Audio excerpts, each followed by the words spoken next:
My name is Dr. Kyle Miller, and I'm the Director of Global Care and Response in Austin, Texas. And I'm a licensed professional counselor and approved supervisor, and licensed marriage and family therapist and approved supervisor.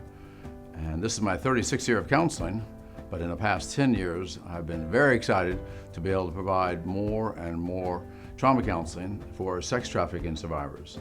I provide that counseling in Austin and in homes, ministries, agencies like Hope Rising Ministries here in Brenham, and I offer that training and counseling around the world. I've been to 16 countries, and I'm excited about seeing how we can improve the quality of care for sex trafficking survivors.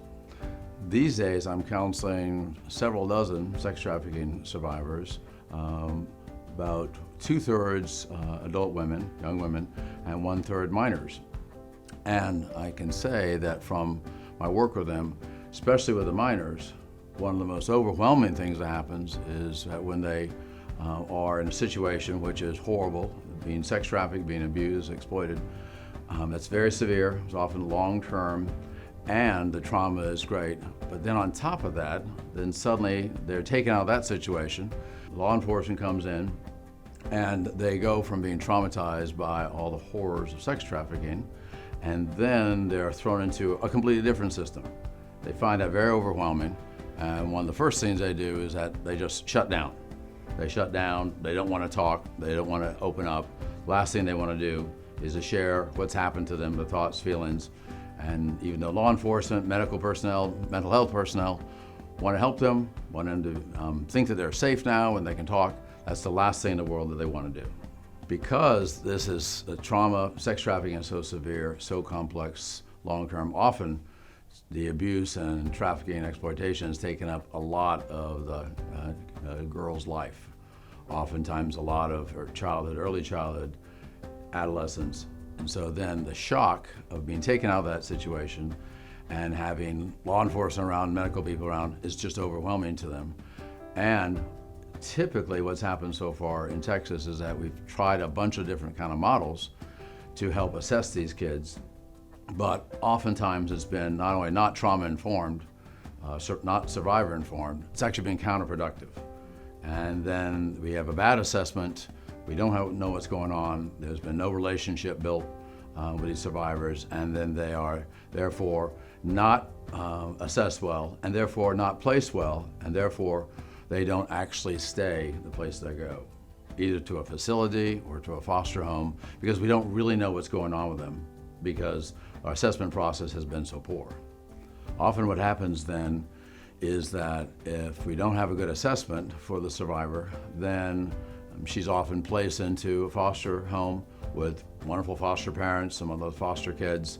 They've had all the training they know how to have, but they come in, it's kind of a ticking time bomb, because the young woman, the girl, she doesn't know what's going on, and no one really knows her story because we haven't had a good assessment.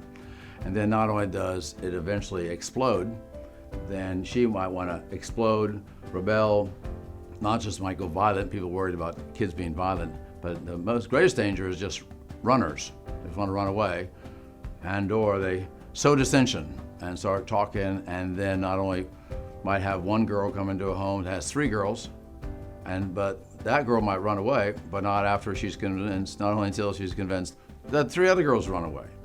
And sometimes talk them into going into sex trafficking with her, because that's what all these girls are told to do by their pimps when they're being trafficked.